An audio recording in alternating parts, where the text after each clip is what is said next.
सत्संग से सोधी आवे, नहीं जीव 84 में जावे। सत्संग से सोधी आवे, नहीं जीव 84 में जावे। अब मेटो द्वेष और राग, हो राग या उम्र बतेरी जाली। अब मेटो द्वेष और राग, हो राग या उम्र बतेरी जाली। अपने आत्मा इसने फिर क्या किया, उस लड़की के साथ फिर वही व्यवहार किया। लड़की ने कहा कि देख ज्योति निरंजन, पहले तो तू मेरा बड़ा भाई, मैं तेरी छोटी बहन, अब मैं तेरे पेट से निकल कर आई हूं, तेरी बेटी होगी, पुत्री होगी तेरी, लेकिन पिता और पुत्री का ये योग जो तू करने जा रहा है अच्छा नहीं। लेकिन इसने एक नहीं सुनी, बाई फोर्स लड़की के प्रजनन इंद्रिय लगाई। कहते परमात्मा ने बताया है, नख रेखा से भग कर लेना, नाखनों के साथ इसने प्रजनन इंद्रिय लगाई और फिर विलास किया। दुर्गा के साथ रमण करके इसने 3 पुत्रों की उत्पत्ति की। इस काल भगवान ने अपने एक ब्रह्मांड के ऊपरले हिस्से में एक गुप्त स्थान बना रखा है। वहां पर 3 स्थान बना रखे हैं, एक रजोगुण प्रधान क्षेत्र, एक सतोगुण प्रधान क्षेत्र, एक तमोगुण प्रधान क्षेत्र। अब जैसे किसी मकान में 3 कक्ष हों, एक कक्ष के अंदर लगे हैं अश्लील चित्र, तो वहां जाते ही मन में उथल पुथल बकवाद आने शुरू हो जाती है ऑटोमेटिकली, और जब तक वहां रहता है उसके अंदर वही विचार घर किए रहते हैं। दूसरे कक्ष में लगे हों साधु संत फकीरों के, महापुरुषों के चित्र, उनके इतिहास से हम परिचित हों, तो वहां जाकर के हमारा मन एकदम शांत और साधु संतों जैसे विचारों का ऑटोमेटिकली बन जाता है। और तीसरे कक्ष में लगे हों सूरवीर शहीदों और देशभक्तों के चित्र, तो वहां जाकर अपने मन में वैसी ही भावना बनती चली जाती है।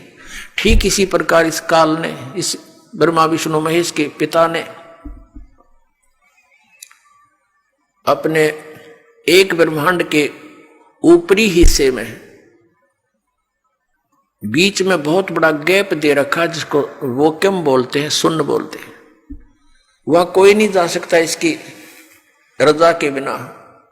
तो वहां इसने क्या कर रखा है, एक रजोगुण प्रधान क्षेत्र बना रखा है, जैसा आपको बता इस टाइप का।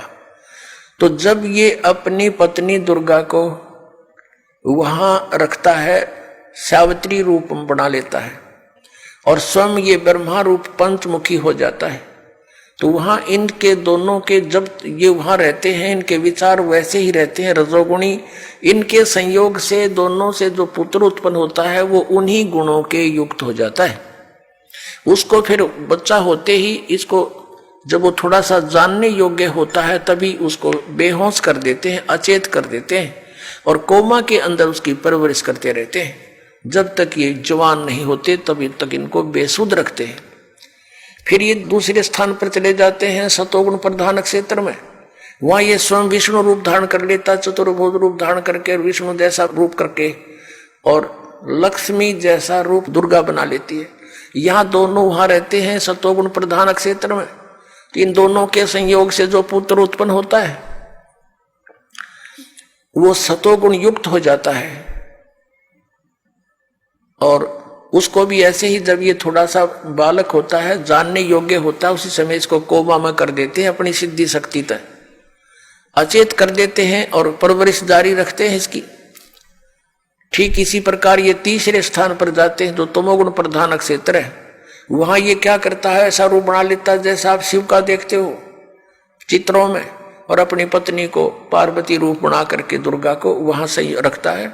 इन दोनों के संयोग से, पति पत्नी व्यवहार से जो पुत्र उत्पन्न होता है वो उन्हीं गुणों से युक्त हो जाता है।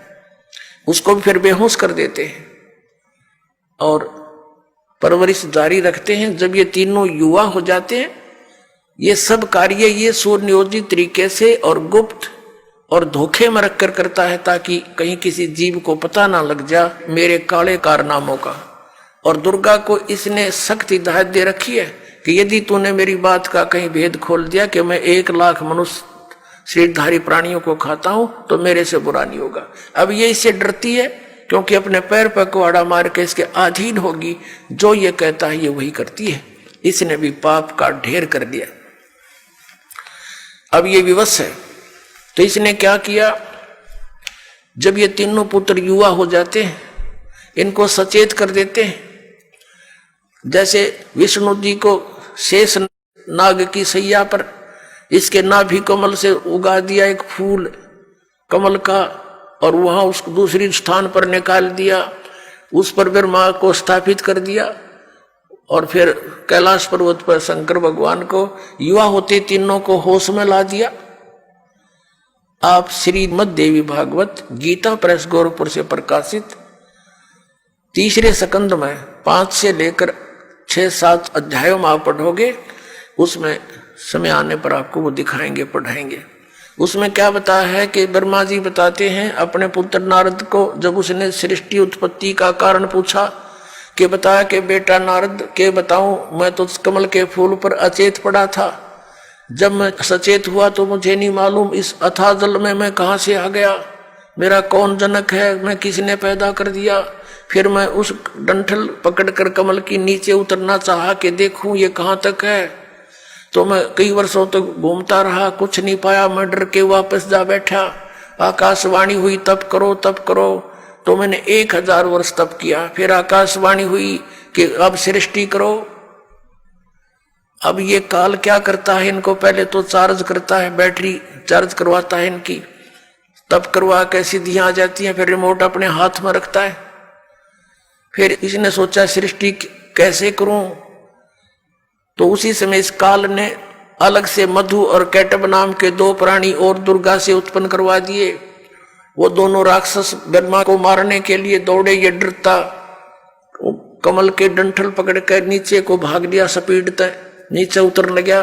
आगे आके क्या देखा कि विष्णु जी बेहोश पड़े हैं।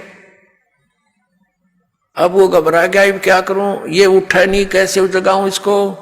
तो उसके अंदर से कहते हैं एक देवी निकली, वह भूतनी की तरह बेहोश कर रही थी दुर्गा, आकाश में दिखाई दी, और उसके बाहर निकलते ही, शरीर से बाहर निकलते ही विष्णु जी होश में आ गए। फिर उसने मधु कैटब को मारा। कुछ देर के बाद शिव भी वहीं आ गया, इवन करने थे इकट्ठे, वो कर दिए। और फिर उनको विमान में बैठाकर ऊपर घुमाया फिराया। ऊपर क्या देखा कि एक ब्रह्मा और देखा, विमान में बैठे हुए विष्णु और शंकर ने, ब्रह्मा जी कहते हैं मुझसे पूछा कि चतुरानन ये दूसरा ब्रह्मा कौन है। मुझे तो पता नहीं ये कौन है। इतने में हमारा विमान दूसरे स्थान पर चला गया। वहां क्या देखा, एक त्रिनेत्रधारी शिव और निकला, नंदी वृषभ पर बैठा था। उसको देखकर शिव हमारे साथ बैठा था, काल का पुत्र शिव, उसका सिर चक्कर खा गया कि और शिव कौन है। फिर हम गए तीसरे स्थान पर, वहां एक और विष्णु बैठा था, ऊपर एक उसके साथ लक्ष्मी भी बैठी थी, बड़ा वैभवशाली उसका मकान था, बड़े सुविधाएं उपलब्ध थी। अब उसको देखकर विष्णु का चक्कर आ गया कि ये दूसरा विष्णु कौन है। विमान में बैठे बैठे दिखा रही है दुर्गा। उस काल ने कहा था कि जब तुम्हारे भ्रम हो जा, क्या स्थिति है तुम्हारी, इनसे परिचित करा दें, तुमसे ऊपर कोई और भी है। फिर वो विमान पहुंच गया दुर्गा के स्थान पर। ये दुर्गा आगे जाकर बैठ की एक पलंग के ऊपर। तो वहां इन्होंने कहा था, देखा जब सारा के विष्णु ने कहा कि ओहो मुझे कुछ याद आता है, मैं जब छोटा सा बालक था ये मुझे पालने में झुला रही थी, ये अपनी माता है, मैं अपने अंगूठों को मुख में देकर चूस रहा था, ये अपनी माता है।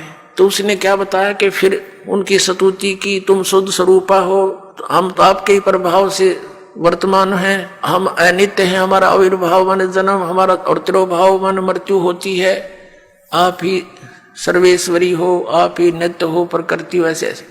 तो कहने का भाव ये है पुण्यात्माओं, ऐसे इस काल की सृष्टि प्रारंभ हुई और उसके बाद ये सब संसार उत्पन्न हुआ।